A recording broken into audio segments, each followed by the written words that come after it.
Welcome to Motherland. This is Iris, and joining me today is Mr. Utibe. He is an audio engineer coming out of Lagos, Nigeria. He's done some great things. We're going to go over that right now. So, Utibe, welcome to the show. Thanks for joining me today. So, tell us a little bit about, your name, Utibe. Where's that from exactly? What part of Nigeria? Well, thank you. The name Utibe is from the eastern part of Nigeria, and it actually means the wonderful work of God. If you see my whole being, I'm like a wonder. I'm a wonder to behold. So the name and the looks, they just match. I love it. Even though I was born in Lagos is somewhere in the southwest of Nigeria. I've lived there all my life, but I speak my language, I eat my kind of food, and I do those things we do in the East. Okay, don't worry. We'll get to food later. Don't worry. I'm a foodie, so we'll get to food. Oh, so, That's good. I know that, we heard about you first when we saw you on BBC, and you were talking about the creation of your loudspeaker. So tell me a little bit about your background first. Like, what is your educational background, and how did it lead to you becoming interested in audio engineering? I studied electrical electronics engineering, so I was actually interested in the art because I kept seeing musicians perform on live stages, and I'm wondering, what are these guys doing? How do they do it? I can attest to that. What do they press? What do they press? You see a huge board with multiple knobs, faders, people are just pressing, and I was wondering, what are these guys doing? So I got interested. You seem to have created your own loudspeaker. And so what kind of led you to creating it? And how did you even go about saying, okay, well, I can put a loudspeaker together? What led me to start building loudspeakers?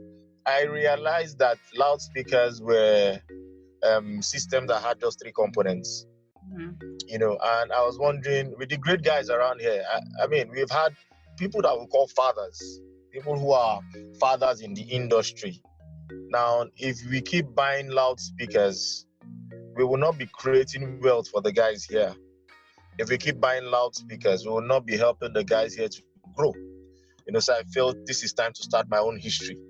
And so I decided, I called one of the woodworkers, somebody who did not really know how to build loudspeakers, but he had an idea of woodwork. So I told him, I'm giving you an assignment today. Before I go to work and come back, make me this box. Don't ask me what it is used for, but just make an exact replica for me. And he did it. And lo and behold, I realized that he had the technical skills. I had the academic skills, because I could go online, do my research, bring in a design, give it to him, and then he builds to my own specification. And that's how Megawatts Audio started. Some guys came to me, said, no, we're going to have the Zenith Bank event. What kind of speakers are you building? And I said, I'm going to bring speakers that are built in Nigeria, because everybody is fond of, we need the electro voice, we need the PV, the big guys. And I told him, I said, if you're going to move me, you're going to move me with my loudspeakers. And then the guy tested me. We did one event.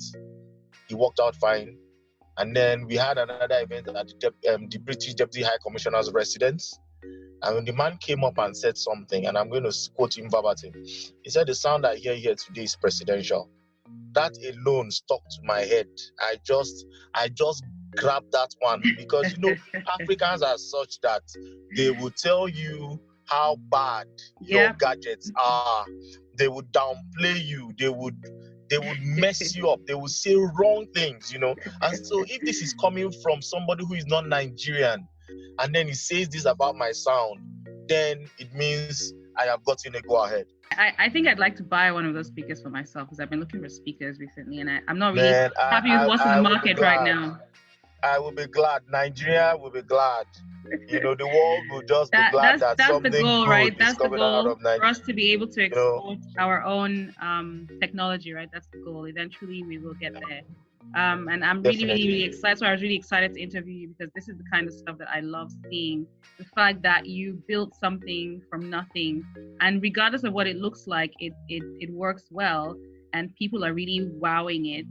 And I'm happy that you recognize that, a lot of us, especially in a lot of African countries, we always look down at our own creation in terms of, it's not up to standard, but that's not always the case. Like you said, it could look funny, but it could work really well. And, with branding and, I'm sure with buying into like people being, interested in your technology, it might even tend to look more and more sophisticated as time goes by. But I think that's your stamp, right? Yeah. Your stamp is the look of the loudspeaker itself is your mark. And I think, honestly, you should just leave it as it is. So lastly, we want to talk a little bit about where you're from. We didn't go over that. What state exactly? And tell me a little bit about something interesting about your state. Something that will make you remember it. Good. I am from Akwa Ibom State. Okay. Now, this is the state that has the largest number of soups.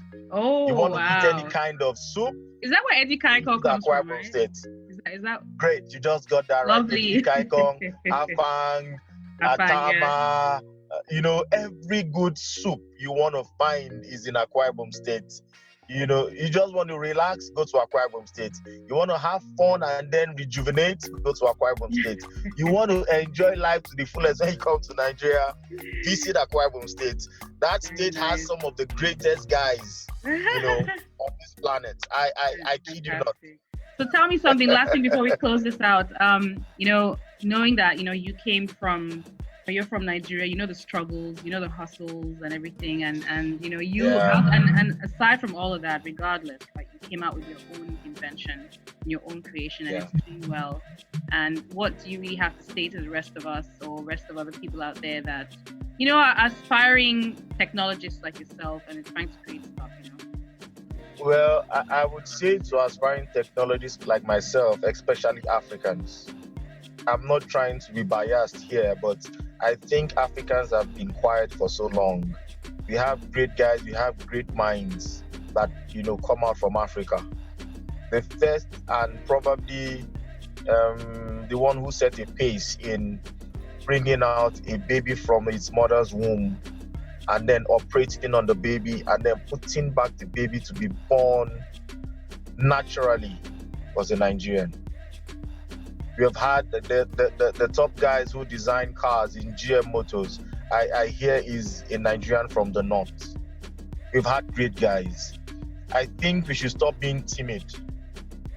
A lot of people say if these things don't have standards, if there are no protocols to follow, then these things don't work. But I say to them, when those who created those things, there was no standard anywhere.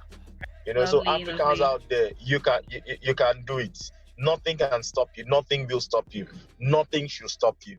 It's so very well said that I can't even say anymore. So, Utibe, thank you so much for joining me today. I'm honored. Thank you so much. All right, take care.